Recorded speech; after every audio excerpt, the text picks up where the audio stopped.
Hi, I'm Cassidy. And I'm Lindsay. Welcome to the Meraki podcast. Meraki is a Greek word that means the act of doing something with soul, creativity, or love, to put something of yourself into your work. This podcast is for fellow photographers to encourage, inspire, and build community in the photography industry with an ultimate goal to reflect Christ through our words and businesses. We are inviting you into our weekly coffee dates where we talk all about our hot takes, interview other creatives who inspire us, and share our hearts with you. Our coffee will be bold, and probably our conversations too. So pour yourself a cup, get cozy, and join us for this week's episode. Okay, Cassidy, what coffee are we drinking today? We are drinking coffee from the Amish. from the Amish. Wait, what actually is the brand? Let me go get it. Yeah, it tastes really good. Cassidy went to... Here's the truest story. Cassidy went to pour her last little bit of half and half she had in the house into her iced latte. Luckily, she poured it before she poured her coffee in because it was suspicious, chunky pour. It was a little chunk. Yeah, so I sniffed it. I did not pass the sniff test. No bueno. So we have pivoted to raw milk. Yeah, because that's all I had. But we're drinking Wayne's Wake Up Blends. From Colombia. Nice. This is their Colombia brew. Did Wayne roast it? It's named in the honor of two great men that we call Dad. I think it's father and son. That's really sweet. A married couple, Tom and Angie Lohr. Aww. Yeah. Through faith, hard work, and integrity, Samuel Wayne Esch, it's very Dutch because, Amish. Yeah. And Michael Wayne Lohr have both impacted many lives and will touch the world for generations to come. So this coffee is dedicated to them. That's so sweet. It's from Lancaster. I love that. It tastes really good. Yeah. It's nice and strong. Yes. And Cassidy has finally converted to using a scale now. Lindsay got me a scale for my birthday. Yeah, you would be proud of her. Now every day I use it. That's awesome. And I'm going to write her out some little coffee recipes. Yeah, and then I'm going to tape them somewhere cute. Aww. And look at them when I make my... Double as decoration. Yeah, because I love your handwriting. You have cute paper too. So I brought cute paper. Yeah. Yeah. I'm a little bit of a stationery... nerd. Yeah. Geek. I've considered making my own enthusiast. That's a nice way of saying enthusiast, that's true. Stationary enthusiast. So I handmade my couple's vow books. Oh yeah. As part of their little client gifts. And so I support a small business on Etsy who makes paper. And so I buy this nice handmade thick. That's so nice. Very organic edge paper. And so I brought you a piece of that. Yay. This is really cute. So I'm excited. So Maple's no longer chill. I know. I'm not petting her. You can put her out of your lap if you need to. She does have dilated pupils, so yeah, she's going crazy right now. Yeah. Her little tiny nap was enough. Yeah, so we're just staying and chill with Coffee Talk today.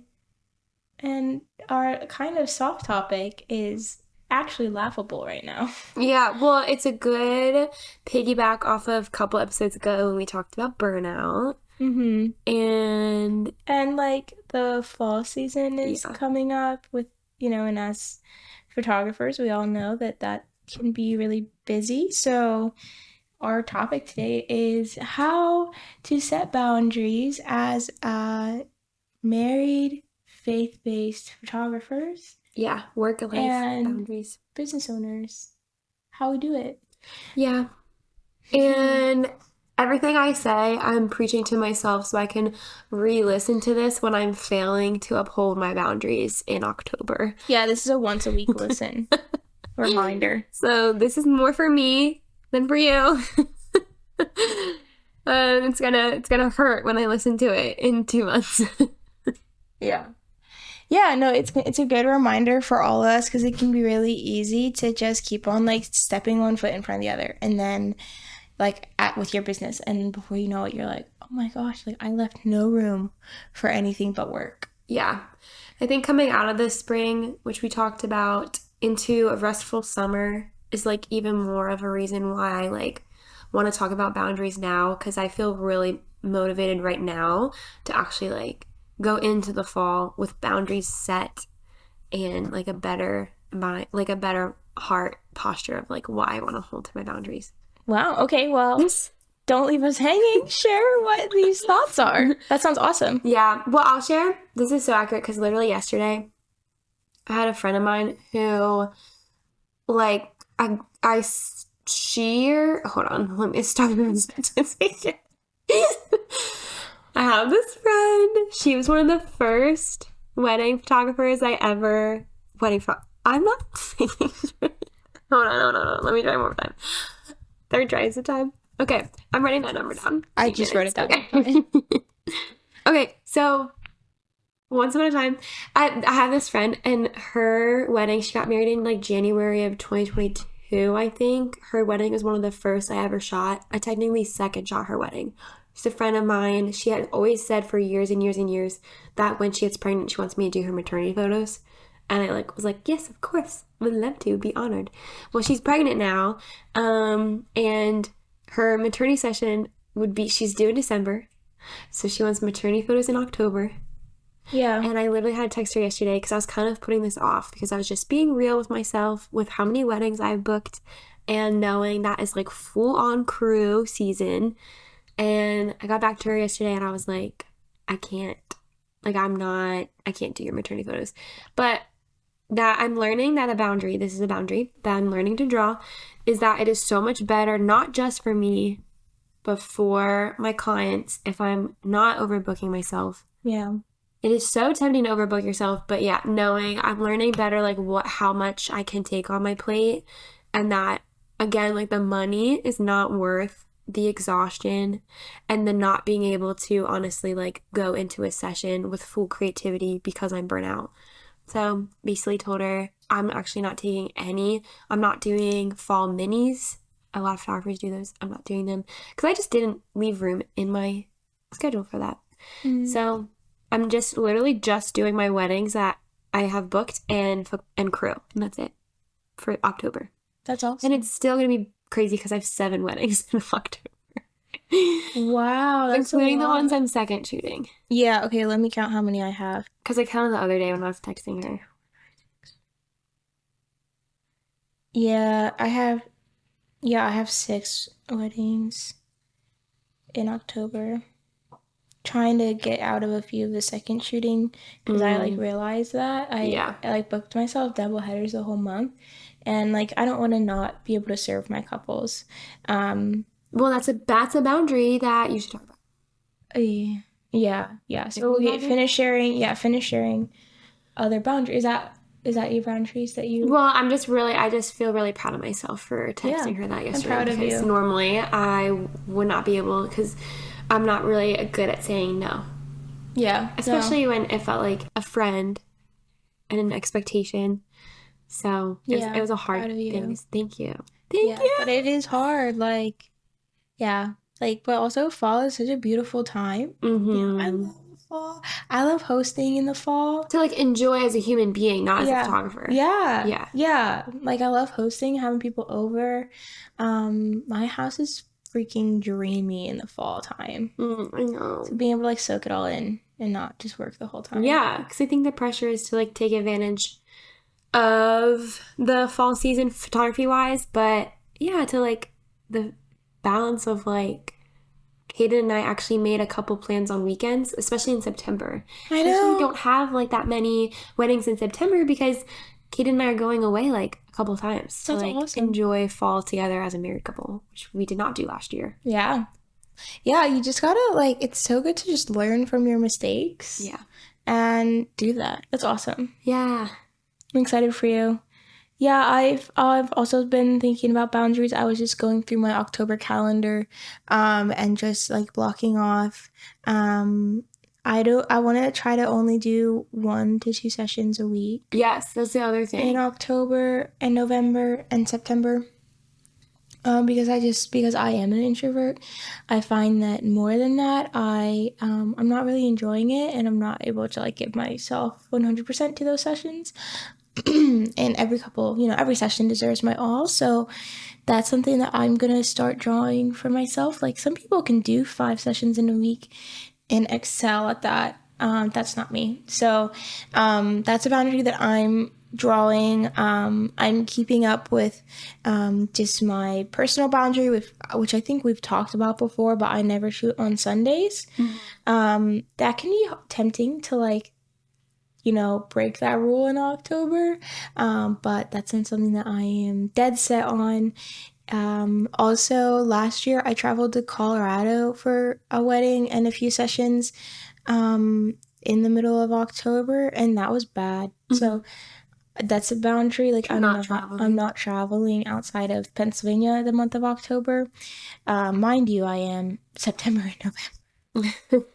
So that's a laugh. That's funny, but that's something that I have drawn for myself, and I am doing mini sessions because it's something that I have families who just wait for that. Yeah. I don't really do family sessions throughout the year because I'm primarily a wedding photographer. So my fall minis are a hot commodity. So I feel like I'm going to do one in February for like Valentine's, Galentine's, early Mother's Day.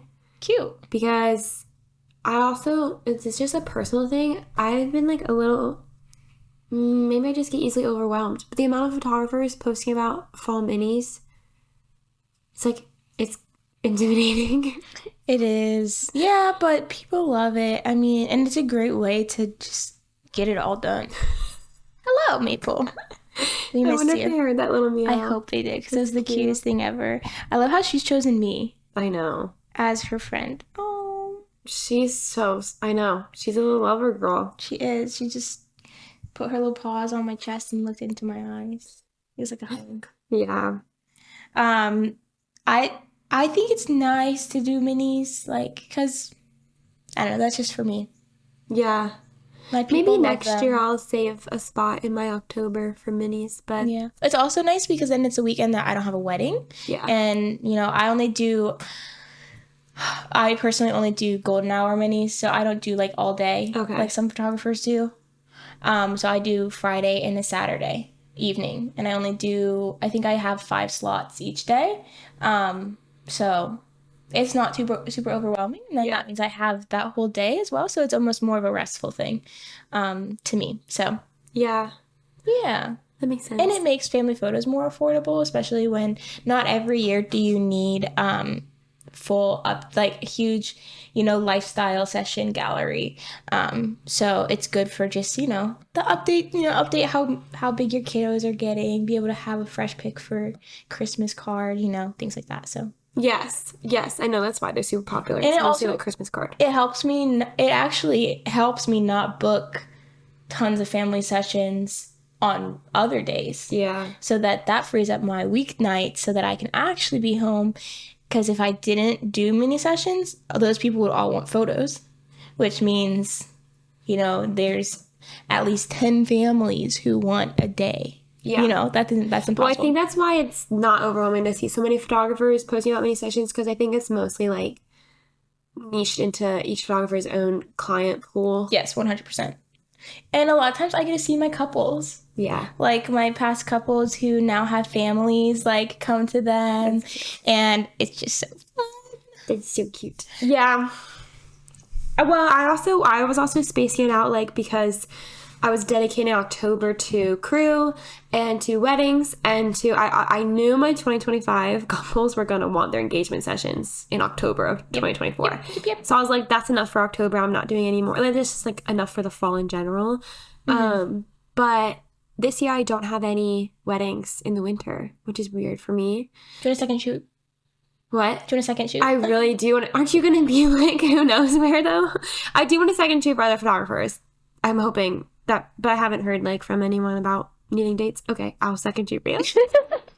I just have one, I think, or two. Okay, yeah. One, two, or three. Like 1 or 2 in each month, I'd be happy. But that's why I was also planning on doing, like, a Valentine's mini session day to, hold me over through the winter, since because my brain was just like, I'm already so busy in the fall.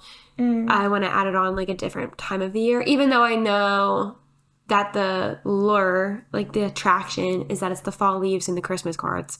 Yeah. But I'm like, I don't know. I don't know. I'll still get some people, I'm sure, who want to do like the Valentine's. If I advertise it as early Mother's Day, I feel like that would get a lot of families. Yeah, get a cute little studio going. Yes, Cute that's the plan. florals. That's Yeah, the I plan. love that. Yeah. I love that. So I want to talk a little bit about how like being married changes your business. You know, like I think that, you know, I have some friends who are photographers who are single, and like I'm like, wow, how do you work this much? Like that's incredible. You know, and Yeah. when I used to be single, well, Sam and I have been together since I was 16, so I've never really been single. But before I was married, I felt like I could work so much more because it was just me that I was taking care of. But like now, like after, like now that I am married, like it's like I have to realize my first priority, my first calling is to the Lord, and then it's to be a wife, Mm-hmm. and then it's to be family, Mm-hmm. and then it's to be a friend, and then it's to be a photographer. So a lot of things that should come before photography. And I think it can be easy to forget that, especially in, you know, the fall season like we've been talking about. So like what are some like practical ways that, you know, we can draw boundaries and so that we are like prioritizing, you know, so that we still have time to make dinner, you know, at home for our husband. I was literally going to say, do you know what's been on my heart a lot lately is like, okay, so I was married before I was a wedding photographer. So like talk about how becoming a business owner changed like marriage, or how marriage changed, whatever. Whichever changed, whichever. Because one, for me, the one happened before the other. Marriage happened before business owning. But so then I became a business owner. And all of a sudden, I'm not around in the evenings anymore because that's when, especially in the fall, daylight savings, like depending on when the sun sets, summer's a little easier because I can usually eat dinner and then go to my session. But like in the fall, which we're about to come into, it's like golden hour is dinner time. Or sooner. So I'm not going to be home to prepare, make, and eat dinner with my husband. But that's something I really have always valued. I grew up in a home where we had family dinners. And even though we're not a family, it's just two. We are like our own little family. A little family. And I really want to value and prioritize dinner together every night. And it's been on my heart a lot because it's definitely something. Sometimes I'll just leave my husband to fend for himself for dinner. And I love him. And he's so easy to, like, he's so content, never complains, so easy to please. But I have so much guilt when I know I came home and he literally ate, like, spinach and a can of beans for dinner. Out, mind you, the beans straight out of the can, hit it with a spoon. And I'm like, what? And he's like, he's so happy-go-lucky, though. Chill guy, you know what I mean? He's like in such a good mood. And I'm like, you had what for dinner? Like, I can't get over, like, I'm like filled with so much shame. Oh my gosh. That's, that's actually so funny because Sam is like, not, like, Sam will be like starving when I got home. He's like, I didn't eat anything. I'm like, what? He's like, I tried to look in the fridge and it was overwhelming. Do you like prepare him food to have and then he just doesn't eat it without you? Or he needs to prepare it himself and it's just a bunch of ingredients in the fridge. Yeah, or like getting chicken nuggets out of the freezer. He can't even do that. I mean, he can, but he doesn't. Yeah. He sometimes does, but sometimes he doesn't. And he's just like, I starved. I'm like, oh my Lord. I have to be here to feed my husband. Yes, that's how I feel. I have to be there to feed him. I'm like, oh my gosh, we don't even have kids. I can't imagine. I can't imagine having a family. Yeah. And doing this. Well, you have to pull back even more. No. That's just the reality. That's the boundary. That's the boundary. And the sacrifice it takes to prioritize what you need to. Yeah. Yeah. Yeah. So I think like again, like back to only taking a few sessions a week, like on the weekdays even, like, so, you know, I can actually give Sam some time. And like he works like during the day. And then if I'm gone all night, Right. And You don't see each other. I get home at 10 and he's already playing Xbox. I can't talk to him. Yeah, so it's just hard. Yeah, I get that. I mean, Caden luckily works from home, but it still doesn't stop us from like going all day without really like talking to each other, even though he's like right there. Yeah. Yeah, and I think being intentional with your time together too, like when you do have an evening, like not just like turning on a show together, but like, going on a walk or, it's using the time that you do have with greater intentionality, I think, like, I mean, if you do have a free evening, go do a fall thing. Yeah. So you're not like just looking back and you're like, oh, we didn't do anything. Yeah. The whole fall. It can be easy to get into like a survival mode in a busy season, and it can be easy for your survival mode to continue when you're not busy. Like, I think that's kind of something that I've been working through is like I've had kind of a rest time the last 2 months, but like my mind is still in survival mode from being busy. And like, even though I'm not busy right now, I'm still acting and living like I am. And and that's not healthy because then it's not actually really living in that rest that God provided for us. And I think, it's a good reminder to like when you are in a restful time, like live in that. Like when you do get home from a session, don't try to go edit. Live in the rest, live with your husband, like, because it can be easy because we are our work, we are our job. But something that I did a few years ago, and I went to like revamp again, is like setting actual office hours for myself. Office hours for me to respond to emails, so I'm not feeling constantly like, oh, I need to respond to this email real quick. That was really helpful for just my mind to like give myself a break. Agreed. That's something I want to do too. Yeah. I want to be like more, because this devotional I was talking about a little bit ago when we were talking about burnout. I still need to order it. You need to order it. But I'm not like a very practical part of it where we had to write out like 3 steps you're going to take this week to like reorient your priorities or something like that. What'd you do? Oh, I'm trying to remember exactly, but I remember one of the things I wrote. Because it was on like specifically, what are you going to do to prioritize your family? And what are you going to do to prioritize, what was the other, like each week was different. But one of them was like on prioritizing your family, and my family is just Caden. So it was like, or what are you going to, I don't remember. But one of the boundaries I set was like productivity, like office hours, basically only working. I'm so sorry. It's okay. Maple's attacking Lindsay. Basically only working from 9 to 5, including like answering emails and editing, because I think I got in this terrible habit of like working normal office hours on things like responding to emails, questionnaires, like following up with things that can literally take me like all day, social media posts, all that like admin stuff. And then I would take a break, and then in the evening I would edit like all evening long. Yep.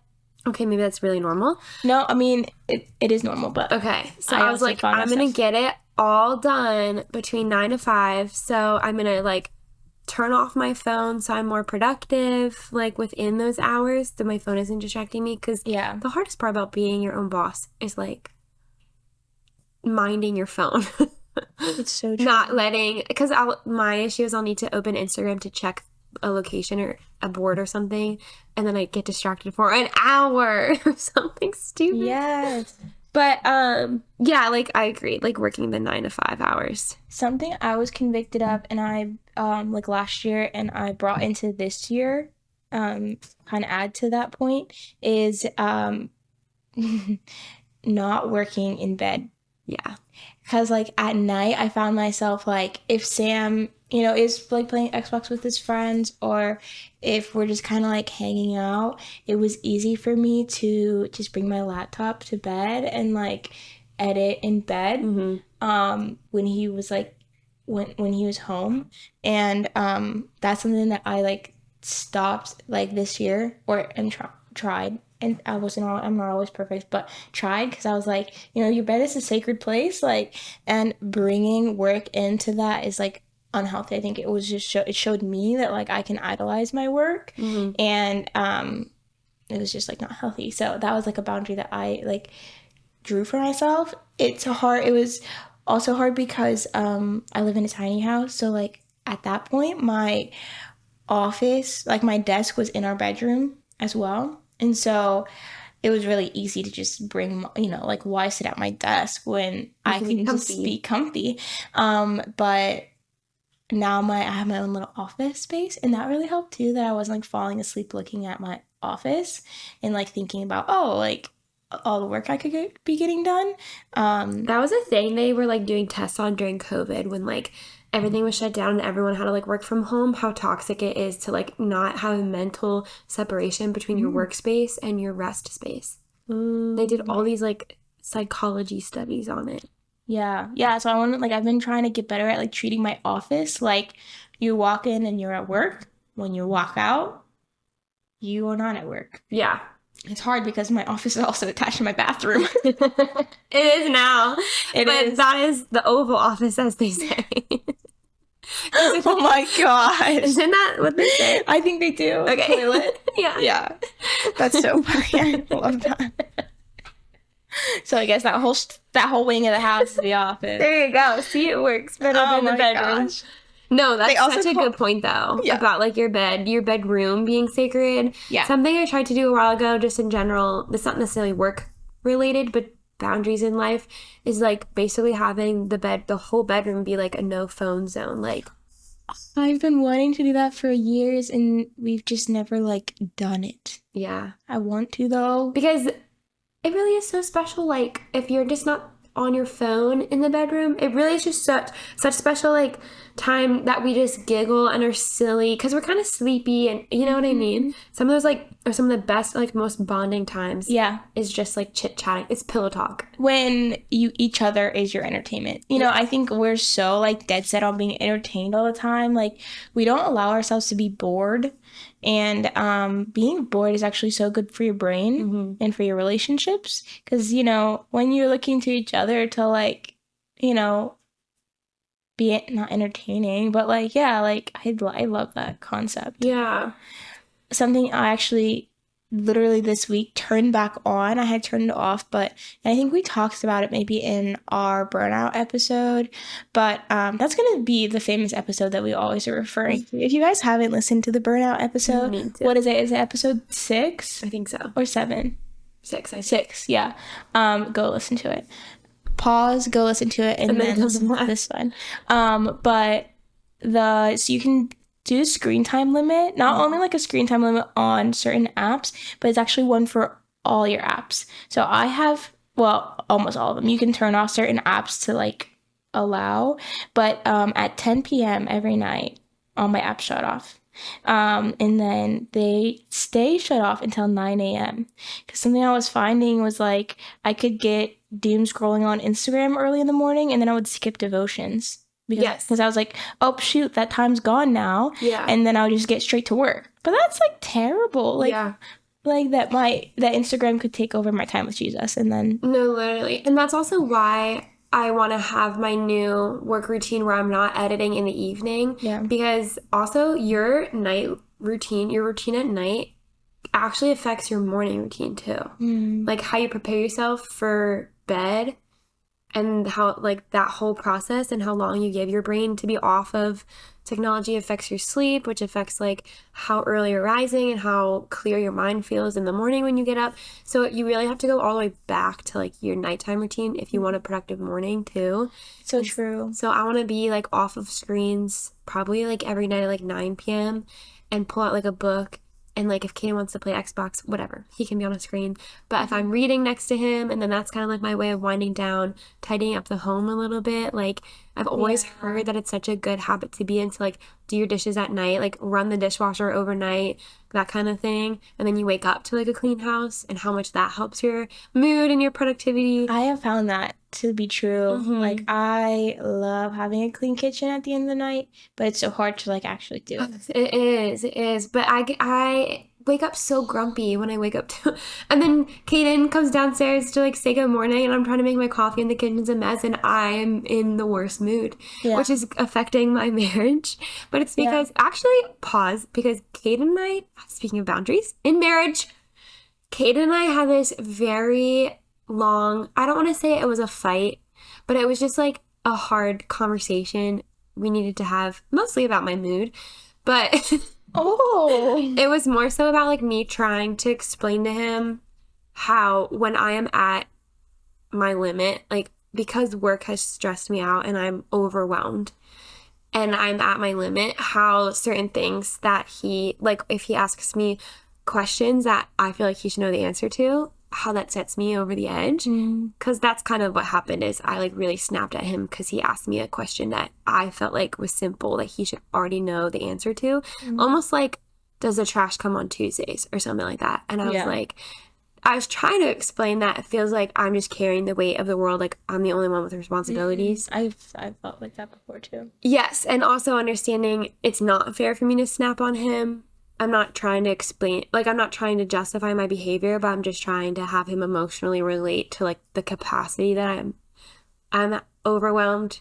And we agreed like the emotional versus the physical, because he literally says to me, it's not that hard to just say yes or no.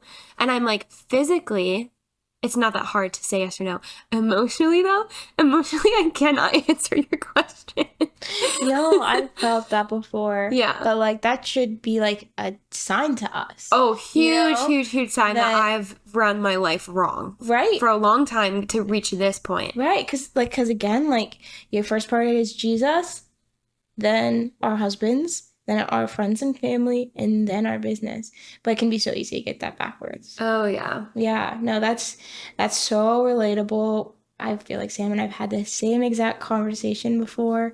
And like it ultimately makes them feel, you know, like so crappy. Like if we're choosing literally like we don't see it as a business, but at the end of the day it is. So like we're choosing our business over our husbands, and that's I'm sure that's what it feels like, especially when they know that's the source of our stress, and then we take our stress out on them. right.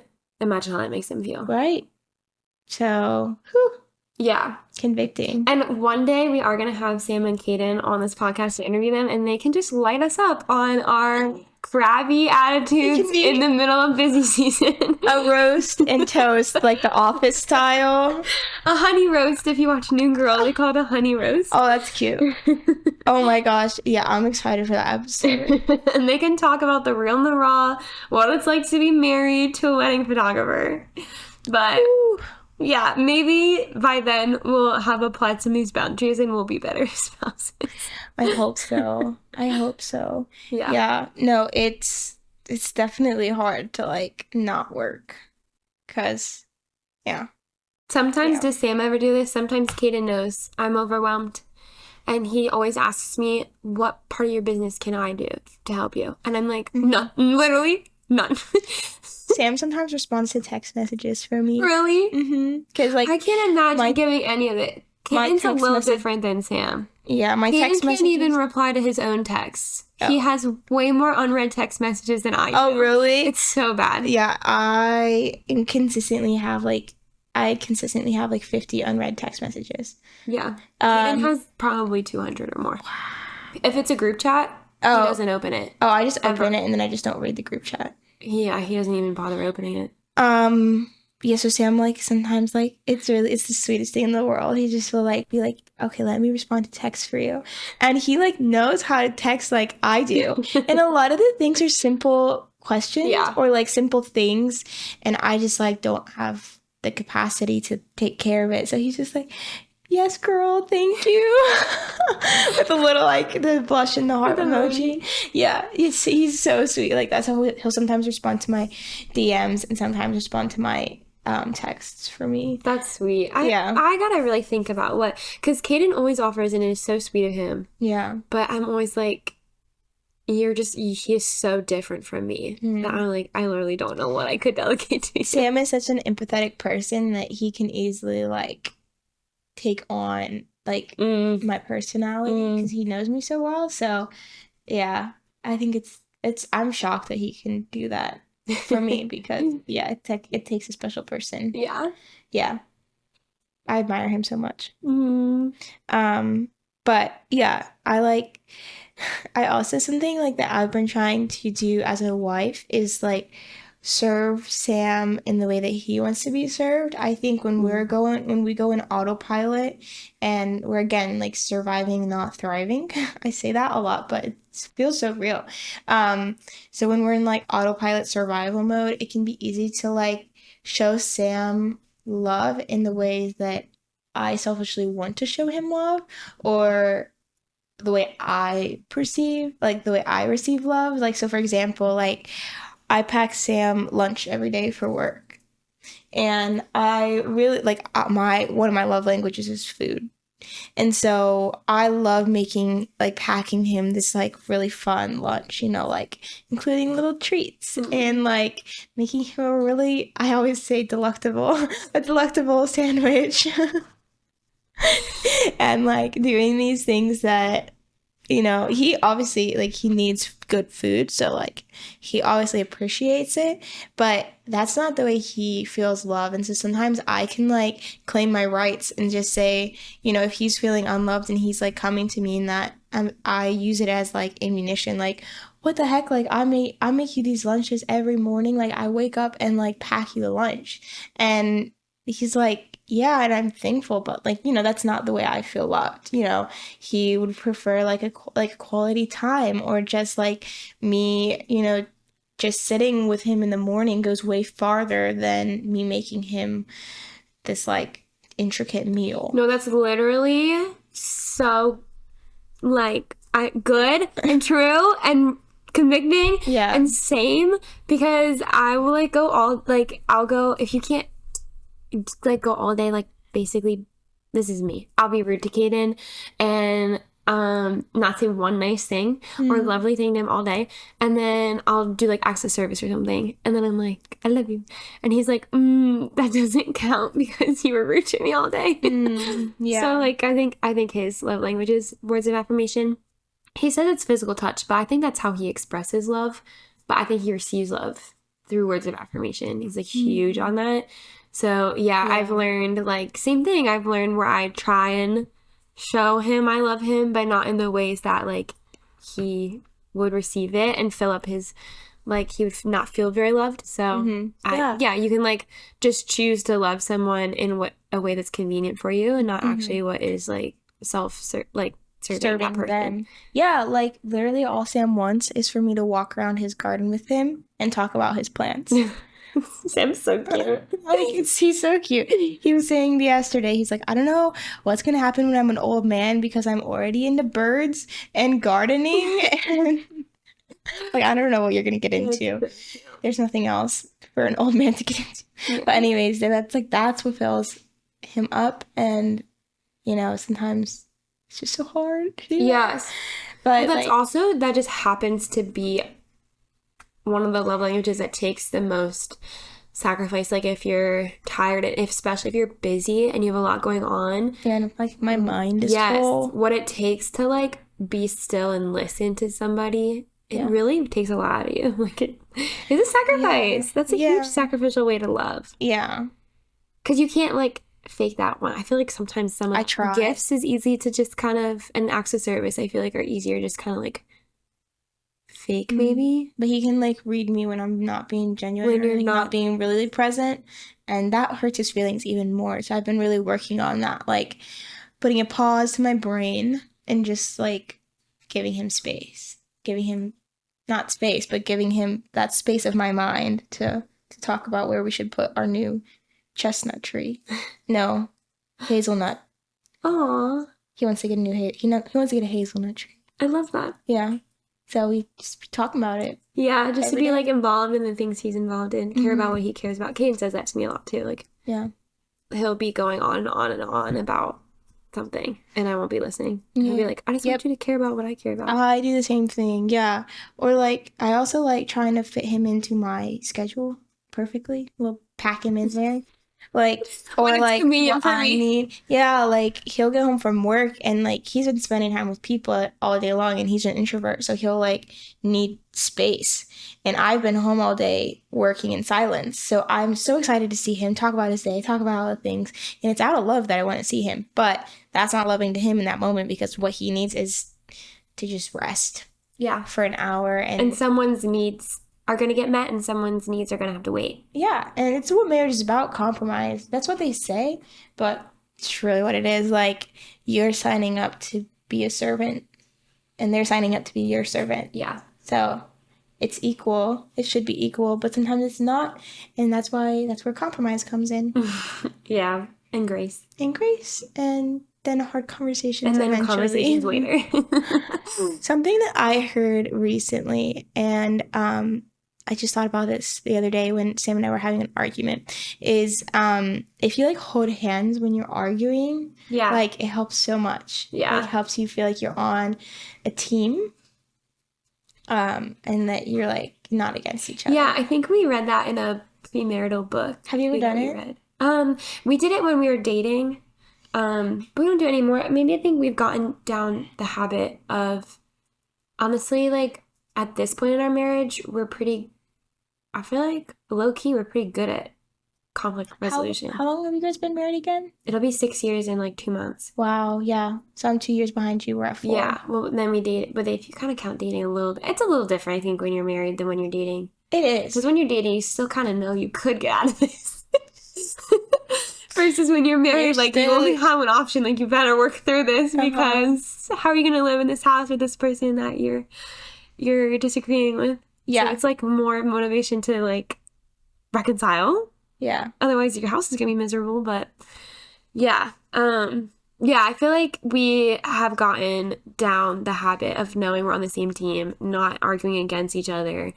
It always just comes down to like communicating and explaining like how we were not synced up like with our own thoughts and reactions to something. Yeah. And then once we start understanding the other person, the conflict usually resolves pretty quickly. Like on the topic of like being a team, something that I want to start applying, and I think that this could actually circle perfectly back to like setting boundaries, is having like a weekly team meeting. Aww. As a couple, and like setting aside the time to like just sit together and like talk through things. I think it should be a mix of spiritual meeting, kind of like, hey, like how's your walk going this week? Like, what are some things you're struggling with? What are some things that I can pray for you for? Like, I think we can like not ask each other these very important questions, and then also like talk through, finances, like how are we looking this week? If you have a budget, which that's what Sam and I want to make a budget, but like, talk about that. And then also like let them into our work schedules and be like, hey, this is what's going on this week. Like, these are some inquiries, like, this is what my 2025 is looking like, things like that. Like keeping them updated, like acting like they're a part of our business, because they are. Like, it is such a personal thing for us. Like, our businesses are so much of us that, in a way, they married us, they also then married our businesses, or like they married our schedule, which is a lot of weekends. It's a lot of our mental time, our mental and spiritual energy, and keeping them as part of that, I think, one, helps them feel involved and loved in that, but also helps them help us set our boundaries. Like, sometimes if I'm not sure if I should take a project or not, first person I go to is Sam, because I know that he knows me the best and he knows where I'm going to be mentally in that time, and he's like, Linz, I don't think that's a good idea, or hey, I think you should pursue that, like you don't have a lot on your plate at that time. That's something that Sam and I want to start like applying to Sam and I's like weekly routine together. Yeah. Maybe make it on like a Sunday afternoon, and kind of have that as a good way to help set some boundaries, like a practical application. I didn't even realize, but we do that. We have to do that because of like working in crew together too. Oh. So we like already started doing it because of crew. Yeah. because we're the only staff for Kutztown, You and so are a team for we are like working together, but that's actually sometimes created more conflict in our marriage. Oh, Because he has like one expectation and then I have like another. And sometimes we're just really not synced up. So we realize like we have to sit down and talk about these things week to week. We have to talk about our schedules. So yeah, we do that with spiritually, financially, and our schedules for the week. And we kind of like look at it together and make sure like we know what's going on for the week. And this is especially for busy seasons. Like we don't do this over the summer. But like for sure in the fall and spring when crew's insane and photography is insane, we do this. We set apart Tuesdays as our date. We call it our date day because again, we have the flexibility of like we both are our own bosses. yeah. We work for ourselves basically. And both work from home pretty much. So we can just take Tuesdays and not do anything work, and we'll just hang out with each other, hang out at home, and then usually in the evening we'll probably do a date, something cheap and local or whatever. Yeah. And then we were doing Wednesdays. It always changes kind of week to week because that's the flexibility of like living with each other. Is like we'll just make sure there's some point of our week where we're like getting together to intentionally talk about our week. I love that. Rehash the last week, talk about what's coming up next week. Talk about problem solving. We're always problem solving. There's always problems to solve. Yeah, I think that's so like And goal-oriented marriages, whether it's financial goals, that's been what's been propelling us for a while is financial goals. But you can have like spiritual goals or you can have so many different types of goals. But we have always been a very goal-oriented couple. that's cute. Yeah. Yeah, that's something that Sam and I don't talk about as much. And I think like those are things that would be so encouraging. And I think that would be so good for us to feel like togetherness in. So I think it probably does help. It's probably actually half the reason why when we are arguing, it is easy to, again, verbally confirm we're on the same team because we're constantly going about our lives like teammates working together toward the same goal. yeah. Even when that. things are going well, not just when things are going wrong. Do you guys like include like a little like Bible study or like prayer during that time? We don't. I would recommend it. We don't because of crew. We're already doing like Bibles, not the two of us, but we're in like 6 Bible studies together. So it's like one a day. So, but we do get prayer time in together. I feel like that's still important as a married couple. I feel like if we didn't have so many different, like we have a staff Bible study, we have a church Bible study, we have a student Bible study. I feel like if we didn't have all these times where we're getting together over the word, talking about it, hearing how the other person's processing it, and we would do that at home. And when we have kids, I for sure want to do it like with family. But for now, I feel like I hear him processing the Lord's word out loud pretty constantly. So I'm like seeing how he's following the Lord in that. That's cool. And vice versa. But I would recommend it. That's super cool. Yeah. We probably honestly, like, even though we're doing 6 Bible studies, could probably still do one, just the two of us. There's never too many Bible studies. Yes. Especially when you outsource it. When you get more time back. Yeah, no, I love that. I think that's something that I want to start applying for sure. This is just confirmation. Actually, thought about it this morning. So. Really? Because were you thinking Cool about how this? the Holy Spirit thing works. No. It just came to you? Just came to me. Yeah. A lot of stuff came to me this morning. Yeah. On your drive? Mm-hmm. Yeah. I was just listening to worship music. You have a lot of time to think when you drive. It's nice. I do. I recently have been like just listening to worship music and crying on drives. Like it's good. Like good cries. Okay. Yeah, not like I sadness. was like, oh. No, it's good. Yeah. Yeah. Yeah. Oh. It's different You sometimes. have to talk about your social calendar that died. Oh yeah, I have a funny story. Yeah, so you should have talked about this. It's okay. Funny story. So the other day I was talking with my mother-in-law about fall social activities. All of a sudden, so I've just had like I'm coming off of like almost 2 full months without anything on the weekends. It's been glorious. It's been very restful. Like, I haven't done a ton of like social activities on the weekends. It's been a lot of just Sam and I, which has been nice, but I was kind of expecting more like social activities with friends and family that want to hang out with me. I know I hang out with them too. Doesn't want it to sound like that. But anyways, no, all of a sudden now everyone wants to get together in October and September. Yep.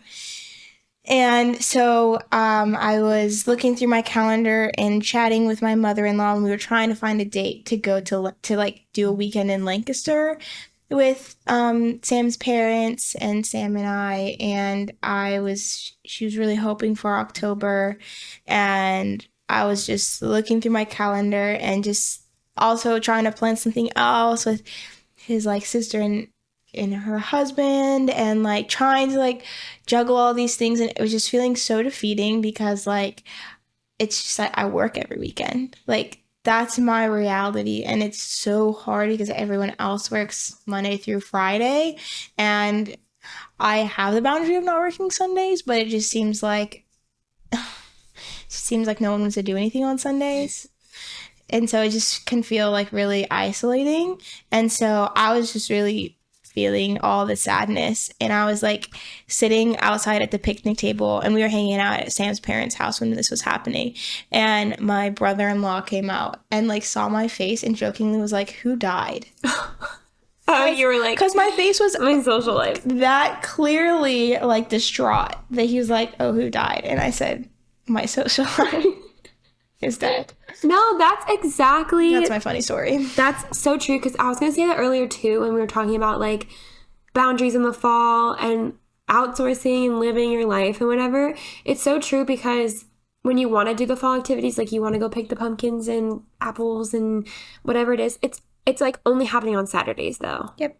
So if you booked 7 weddings, you're not going to do any of the fall activities, because there's a lot of stuff that doesn't offer it, or like concerts or like whatever it is, like they're just happening on weekends. Mm-hmm. So it's so hard. And like, we have to plan our lives 2 years in advance.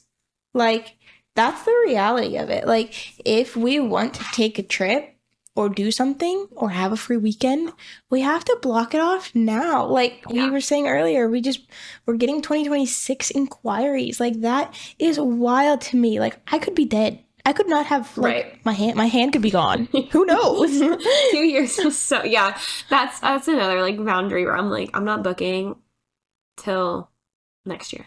And I typically don't. Yeah. And it's still nerve-wracking. Like, 2025 is filling up. Like, that's crazy that like we have to start now. Like, my October for 2025 is already booked. Yeah. My May is. Yeah, I'm done booking for October 2025. And it's crazy to me. Like, I know Sam and I are trying to go to Scotland next year, and I've had to turn down like 5 weddings. I think about this a lot too with like wanting to have a baby, because we tried and and it wasn't working, and now I'm at a point where like if we were to keep trying now, I would be doing May, and I have 5 weddings in May already, and so it's fine, like it would work out either way. But in my mind, I'm like, paying an associate and a second shooter to cover all 5 weddings, I'm not gonna make any money. Like, I'm not I would, you know what I mean? So I'm like, well, then we should just wait a couple months, try again when I have another like dead season. But then I'm also always convicted, like, this is another boundary with being a married business owner, is like literally trying to feel like you have to plan a family around your job. That's sad. Because I'm constantly battling with myself where it's like, one, it's God's plan, God's timing. I understand that. There also is wisdom though in stewarding this business I have. And if I can like if I know I'm already have 5 weddings booked in May, like, is it wise to just kind of wait then until July when I have my break again and I have no weddings? Literally wait 2 months. But then I'm telling myself, I'm literally putting off such a God-given thing that I want so bad to shoot do you see how I'm always like, I don't know. I don't have this is a topic I don't really know if there's right or wrong way to go about it. I think it's probably more just heart posture, honestly, of like that whole thing. But yeah, I'm like at a point now where I'm like, well, we should probably just wait 2 months so that I'm out of the crazy 2025 May season, April, May, June, when I have weddings every weekend. Right, because you also have to think about how pregnant you'll be. Because then if I'm taking off every July, that would be a great time to have a baby. But that means waiting a couple months. But maybe that's okay because I wasn't getting pregnant anyways.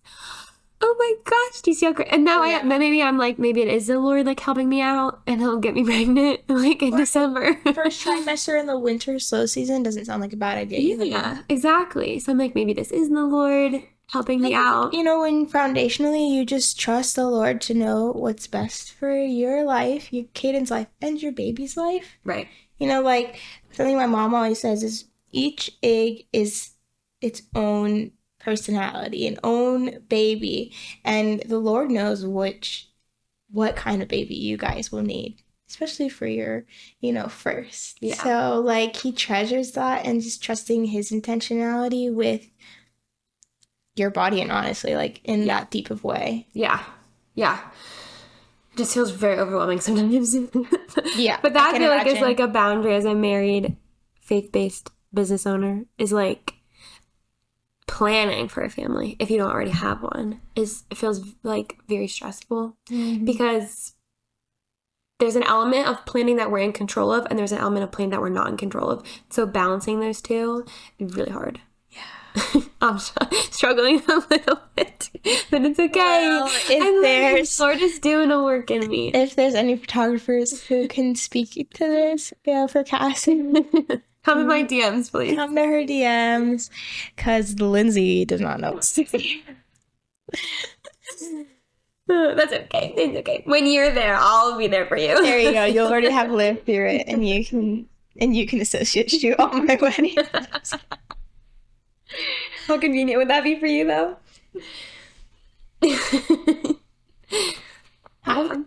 This is my strategy. Wait, and by the time I have children, everyone I know already's gone through it, so I can just learn from everybody else. Yeah, that's kind of what my mind has definitely, or like my eye has just found more wedding photographers who have babies. Because I've been like, I guess I've subconsciously been looking for how they're doing that as an example. Yeah. And it just feels like all of a sudden now I know a lot of wedding photographers who have kids and are still pursuing weddings and making it work. So encouraging. For them. And everyone's situation's like slightly different. So I'm kind of just like observing. It's so fun to learn from others. I feel like you just like have to strap your baby onto you all the time. Yeah. I feel like that's going to be my MO. Yeah. Or like I was shooting with someone who recently gave birth and she like had to go pump a couple of times, but she like knows exactly when it was also like her fourth baby, so she really knew what she was doing. Got it down to a science. Into a science. She actually shot with me while she was 38 weeks pregnant, and then she shot with me again like a couple months after the baby was born. Oh, like legend. 38 weeks pregnant, and then gave birth like a couple weeks later. Like the stances, she went above and beyond for me too. Like she was running. She offered to go grab stuff for me. She was second shooting. Yes. And she was, like, still going above and beyond for me, 38 weeks pregnant. But it was her fourth. And she's also just one of those women who just, like, she's just, like, meant to be a pregnant superwoman. Mom. Yeah. The stances that I do at weddings are, like, birthing stances. We talked about like that stance you have to do when you're fluffing out your bride's dress, but you have to spread your legs so that your cameras aren't banging into each other. Yeah. That's literally a stance I've seen in birthing videos. Yeah. There's just like usually like a ball there or something, right? No. Oh, really? You're just gonna photography is preparing your birthing legs. That's great. The doctor's gonna be shook. They're like, who is this woman? What is she doing? You're like, I'm a wedding photographer. The camera straps in the backpack are definitely preparing you to carry a baby. Yes. You know what I mean? All that weight you're carrying around. It's our babies. It's like your back is strengthening. Your spine is strengthening itself for when you'll carry a baby. Yeah. I mean, all the things, grabbing your camera from your hip and just slinging it up to your face. It's like, it's going to be good practice for like carrying a baby carrier. Those things are so heavy. I was like, where are you going with this? Yeah, just like, those things are so heavy. Yeah. Also, like my nephew's just turned 1 and he's like the size of me. So I hope. Carry them on your hip. I hope God does not give me a huge baby. I don't think he would. I'm a tiny person, so. Yeah. But they can grow fast when they're out on the. My husband's 6'4", though. Yeah, and they get chunky before they get tall. All right, That's like how you know they're gonna be. I was a chunky baby. I was born 9 pounds 5 ounces. So how big were you? Do you know? No. I think Come I was in on. the 8. You weren't there? I was in the 7 or 8. You weren't there. I think I was in the 7 or 8. I was kind of That's tiny. pretty good. That's pretty good. Good for Yeah. your mom. Yeah. My mom's like, I don't know what I did wrong. Sorry. You're just healthy. You're just ready to come out. I was probably late too. I was late. I was 2 weeks late. Really? So actually, you want to hear a funny story? This is a Yeah. coffee talk. This is casual. So Sam and I, our birthdays are one day apart. Yeah. Literal same year. Valentine's Day. Everything. So he's born on Valentine's Day. I am born the day after. So my grandma is a florist. She actually is the one who did my wedding flowers. And so she told my mom, I think she was pretty much joking, but kind of not. So you're not allowed to have Lindsay on Valentine's Day because I have to work. I was born the day after. But what Sam and I joke with is Sam was a cesarean baby, so he was removed. So he was scheduled, and he was right on time. And I was 2 weeks late. So anytime he says he's older than me, I say technically I'm older because I believe at life at conception, and I was just cooking for 2 weeks longer. But I am older than you. That's really funny. He hates when I say. He's like, it's when you're born. I was like, well, I'd be like, technically. I'm on your side for that. You are? I would take your side. Oh, okay. Well, Yeah. I'll tell him today that Cassidy thinks I'm older than you. And also, never mind. I'm not going to say that. Yeah, so I'm technically older than Sam. Yeah. Yep. That's funny. Yeah. He hates it. I'll bring it up next time I see him. I'll be like, so Sam, I heard Lindsay's older than you. Technically. Yeah, I was just hanging out. I was happy in there. I wasn't ready for the real world. Yeah, Still is? not. Yeah. Still not. Jeez. Yeah.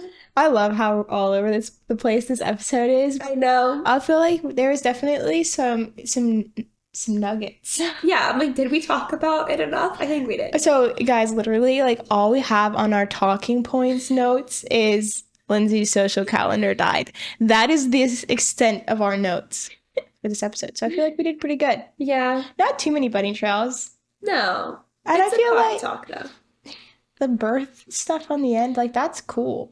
That was the biggest funny trail we went on. Can you imagine in the description if we were like, we're talking about boundaries as married, faith-based photographers, and also birth story how Lindsay was born. I didn't share how. I could, but I don't need to. You basically did. You said Sam was a C-section and you Okay, guys. Poll on our stories. Were you C-section Kaden or were both natural? natural. Yeah? Yeah, I think. Kaden's never actually confirmed or denied, so I'm totally just assuming. He was born on a military base, though. I'd love to flex that. I What? just think that's cool. That's cool. He never mentions it. I always bring it up. I love to tell people. On a in a hospital on a military base? Yeah, I think so. In, I think it was Idaho, That's cool. or I get all the I states mixed up. Indiana, Idaho. Ohio. That's an O. It sounds the same as the other one. Idaho, Ohio. Tell me they don't sound the same. They do. So I get them mixed up. I was born at home.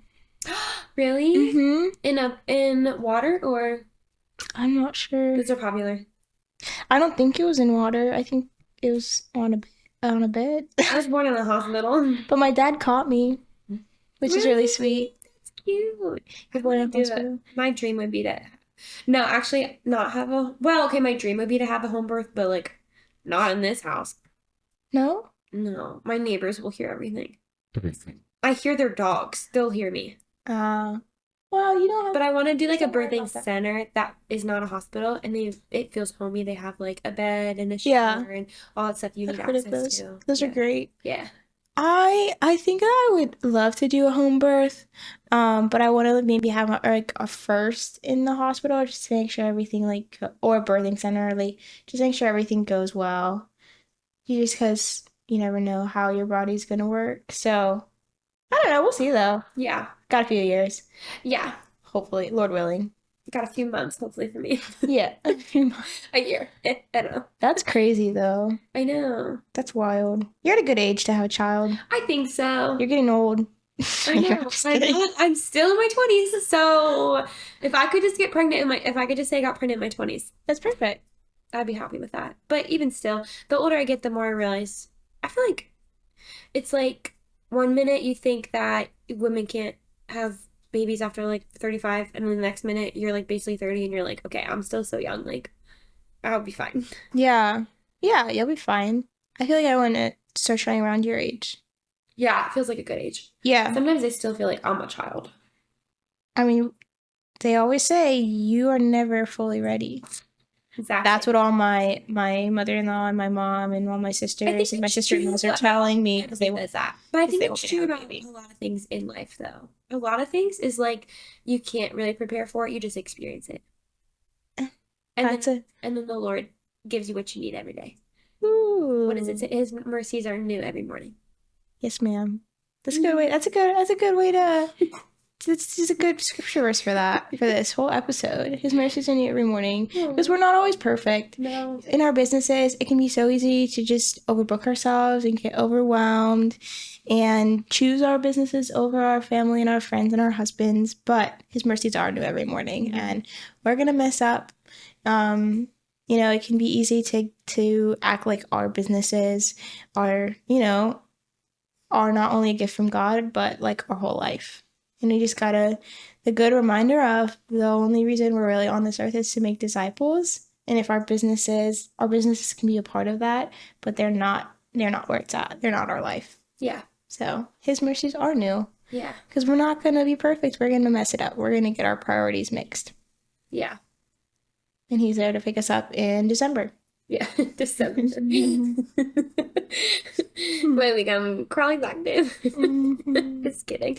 But hopefully this is like a good, just reminder of what your priorities should be as wedding photographers, and just creatives in this busy season. Hopefully it was encouraging. Yeah. And hopefully you have some of your own boundaries that maybe aren't the same as ours, but maybe just came to you as we were talking. And we can all agree right now to just make practical steps to hold to our boundaries through the fall. And we'll check in December, January, and we'll see how those boundaries went. Yeah. Ooh, okay. Sounds great. Let's do it.